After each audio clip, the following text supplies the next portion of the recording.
Hello, all you fine, beautiful people. I'm back here once again with episode number 22 in my 365 Days of Frank Zappa series. And today we're going to be looking at My Guitar Wants to Kill Your Mama from the Weasels Rip My Flesh album.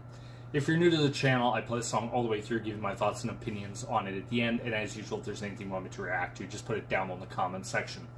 Now, I know some of you said, it's been a lot of Frank Zappa. That should end this week, because I'm almost completely caught up on the days in this, and then you'll be hearing one Frank Zappa, one somebody else. So that is coming. Probably, hopefully by Tuesday. That is when it's going to happen. So I thought, you know what? Let's do this song. I put it up in a poll. I have to say, I like the live version of this. The studio version one I haven't listened to a whole heck of a lot, but I thought, you know what, let's give this a shot, see how it sounds. So without further ado, here it is. My Guitar Wants to Kill Your Mama by Frank Zappa.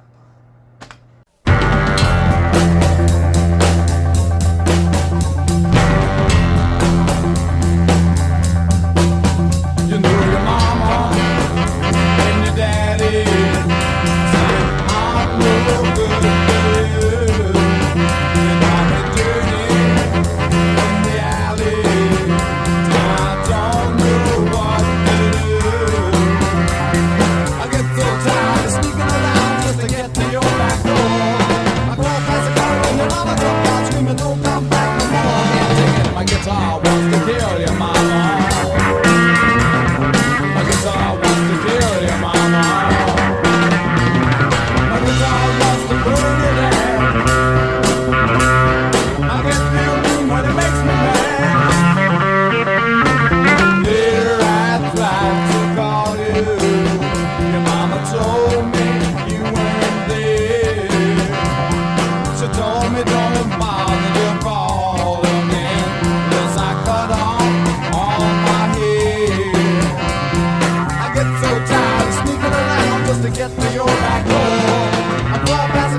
Don't come back no more.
So that was My Guitar Wants to Kill Your Mama by Frank Zappa and the Mothers of Invention. Wow, I have to say, off of these listening to Frank, I always like Frank's voice is very pleasant. I believe he's the one singing on this song. I know it's either him or Ray Collins. That usually Mothers of Invention. That's usually what ended up happening. But man, what a song. Like, I really, really like it. I know there's many different versions of it. I know there's one from, I believe you can't do this on stage anymore. I think it's like 3 or 4. And it has a really great ripping guitar solo. It's stripped down. They took out all the kind of horned instrument parts and threw in just straightforward rock and roll, and it's an amazing sounding song. This one's interesting, and it's very much Frank and that Mother's Invention period, kind of after Hot Rats to I want to say right around Overnight Sensation, that 3-year period, where Frank was doing a lot of different stuff and trying, I think, really hard to find where kind of musically he kind of wanted to go. Like, I know he had somewhat of an idea, but you'll hear, like, different stuff. You'll hear, like, some kind of jazz fusion. You'll hear some rhythm and blues.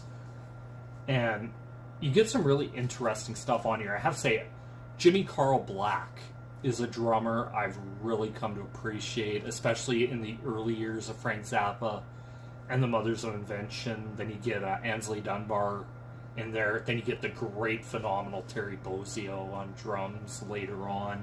But there's something about Jimmy Carl Black just keeps it going really well.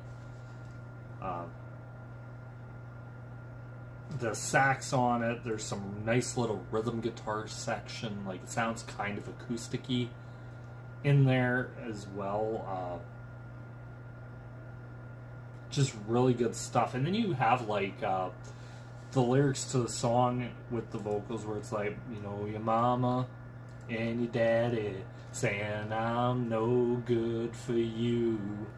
They call me dirty from the alley till I don't know what to do. It's pretty much like the greaser guy meets this girl, they're sneaking around, fooling around, because their parents don't want them together or want them around their daughter. But there's something about it. I remember the first time I heard this song, and there's always something. I remember looking at YouTube, and there's a song called My Guitar Wants to Kill Your Mama by Frank Zappa, and I'm like, what is this? And so I listened to it, and I'm like, you know what, that's a pretty good song. I think the one I got was the You Can't Do That on Stage Anymore version, or the Boston 69 version, which is, they're different than this, and that's one thing I have to say, is that even this is different than those versions. So that's one thing about Frank, you can always go find different versions and hear different ways of the same song being played. It always makes it interesting. The guitar solo in the song by Frank is really good. Like, that's one thing I've noticed, like, the more I go back and listen to it, especially in this period, is actually how much Frank Zappa did guitar solo. Like, I more put that back in, like, kind of the mid, about 73 on. He did a lot more guitar soloing, I thought, but going back listening to this and hearing a lot of his guitar work is really interesting. It's tasty. And it's very much Frank. Like, that's one thing you can say. Frank Zappa had a tone, had a feel about him that you'd never mistake his guitar solo for somebody else's. It just always seemed to end up that way. And that guitar solo at the end, really good. I'm